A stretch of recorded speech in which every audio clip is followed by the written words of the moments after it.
Why are nonprofit staff being paid so poorly? Why are we not innovating?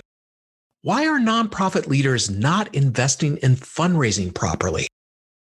We think it's because the nonprofit sector is afraid to embrace overhead. Join us for our podcast today, where Richard and I discuss how the failure to embrace overhead is hurting our sector and what we can do right now to change it. Welcome to the Nothing But Major Gifts podcast from Veritas Group, featuring Richard Perry and Jeff Schreifels. Twice a month, we bring you the latest and best thinking about major gift fundraising, so you can develop authentic relationships with your major donors. Here are your hosts, Richard and Jeff. Welcome to the podcast today. I'm Jeff Schreifels, and I have Richard Perry with me. And Richard, today we're going to talk about a subject that both of us get really riled up about, but especially you, and that is overhead. Oh yeah. That's that dreaded word that every nonprofit leader and supposedly every donor just hates. But Jeff and I want to discuss it on this podcast today because we want to help the nonprofit community to choose a different path. I mean, rather than run away from it or deny it, to embrace it, embrace overhead. Exactly. I mean, this whole notion that overhead is bad, I think is hurting everyone. Mm-hmm. It's hurting the nonprofit, their staff, the idea of innovating within the nonprofit, and it's really hurting donors. But before we get into all of this, let's just make sure that we're speaking the same language, Richard. And why don't you tell us what exactly is overhead? Well, overhead is anything that's not considered program in a nonprofit, and program is defined as the money that's directed to solving the problem or addressing the situation that the nonprofit exists to solve. Right. But it's traditionally things like fundraising, certain portions of fundraising, right? Admin, building expense, facilities, HR, all of that stuff. Yeah. That is not direct program expenses. Right. That's the general. I mean, there's a whole lot of detail to that, but that's the general. That's the general. Okay. So there seems to be two big problems with overhead in the nonprofit space. One, nonprofit leaders, they want to keep overhead as low as possible because two, they think and fear that uneducated donors don't want their gifts to go towards overhead. And so that's kind of it, right? Yeah. And this is what's really crazy about, but yeah, to be simple about it, yeah, that's it.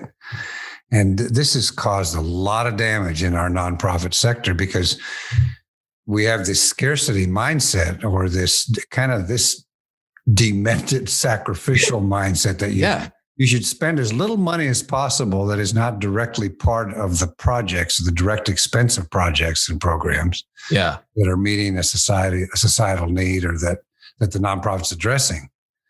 But you and I agree that it's really messed up because you need a healthy overhead to actually make the mission happen. I know. I mean, that's exactly it. And the other crazy thing here is that this idea that overhead has to be so low has, in a sense, trained donors to think that the higher the overhead, the more wasteful the nonprofit is. I know. This whole thing is really sad to me because it's kind of making the nonprofit organization and our entire sector worse. Why do we see such high turnover? Because nonprofits pay, in general, this is a general statement, pay pretty poorly. Yeah. Because you got to keep overhead low, right? Or they skimp on this expense or that expense. It's why we don't see investment in innovation of programs or fundraising and so on. And speaking of fundraising, and you know me, I could go on for hours on that. But how many times, Jeff, have we heard of a nonprofit treat their major gift offers in such a way that they're just leaving the organization because some other nonprofit would pay them $5,000 or more a year? I mean, way too many. We've heard of and worked with major gift officers who are very high performers. I mean, really, really good at what they do. And they help bring in a ton of revenue. Yet somebody else over there, because they weren't treated well, another organization said, hey, instead of 75,000, we'll pay you 80. And they go back to the nonprofit that they're working with now are like, we can't pay you that. You got to stay within our guidelines of pay. You can't make more than this person or that person. And they don't understand that keeping a good person is so much cheaper than letting someone go. Oh, I know. Investing in that person. Yep. And it does all have this, it goes down to this really crazy, poverty type of mentality that we should all be working, and it's why you see so much burnout. I mean, the nonprofit doesn't want to hire enough people because they got to keep that overhead low. So the staff, some of them are working 50, 60, sometimes 70-hour weeks because, they got to get it done. And well, if I don't do it, the mission's not going to be carried out. They have this whole mentality. And I think leadership preys on, staff to think that way because, you're working for a nonprofit. You got to work hard and for low pay. Yeah. And we're not going to get the mission done if you don't do it. I mean, that's right. Now, going back to what you said about gift officers leaving, you can see the damage it does to relationships with donors. Yeah. I mean, how ironic to think that donors won't give to overhead. So we pay poorly. Yeah. Then don't provide the right management. And the major gift officer leaves every 18 months, which then hurts the relationship with donors. I mean, it's a horrible cycle. I know. I mean, I'm just depressed now. But seriously, how do we break this cycle? Well, I think there's several points, and one big one is to retrain leadership on this whole overhead thing. Yeah. This reminds me of a story that I was in a board meeting once, and the board chair was actually an acquaintance of mine, and so I could talk to him the way I'm going to tell you I talked to him, but he was head of a major. I mean, he was an owner of a major computer chip company in California. Okay, very wealthy, very successful, and all that. And so we had talked to the nonprofit about increasing its expenditure in donor acquisition, which in turn would bump up the overhead percentage about a point or two, percentage. Yeah. Yeah. And we knew that, and let's call this guy, Paul. And so we knew Paul would be really upset about this. And so we get in the board meeting, and sure enough, Paul is just like beside himself, like with this overhead thing. And so I said to him, Paul, I noticed, I was reading that last year you had unbelievable profits in your company. I mean, and you've grown it to such great success, just under $1 billion, blah, blah, blah. Yeah. And I says, I've got some ideas for you on how to actually increase your profits next year. And I said, just hang here with me, Paul, because this does have something to do with this topic we're talking about in this board meeting. And he says, well, go ahead. And I says, well, here's the thing: you can outsource your HR. Yeah. And I think if you reduce your distribution a little bit and your sales expense, you can save some money there. And I went through a whole bunch of overhead areas that he could reduce or outsource and reduce some costs. And I said, you'd make a lot of profit. And he says, well, I agree that I could make more profit, but it'd be a short cycle, Richard. And furthermore, I couldn't run my business if I did that. Yeah. And I paused, long pregnant pause, and basically said, well, Paul, how do you think this nonprofit's going to run its business if we don't have the proper inputs to make it run? Yeah. And he lowered his head and he says, "Oh, I see your point." And so then we got our extra investment. We bumped it up a couple points in terms of overhead. Yeah. It was short-lived because we got more donors in the door. Yeah. And then they contributed to a healthier economy, which dropped the percentages back down again. But it took about a year or two. Gosh, I wish you could take that story and every board member and every CEO, executive director in the nonprofit sector would hear that and just sit and think about that for a bit. I know. I mean, so that's the first point. Retrain leadership's idea about overhead.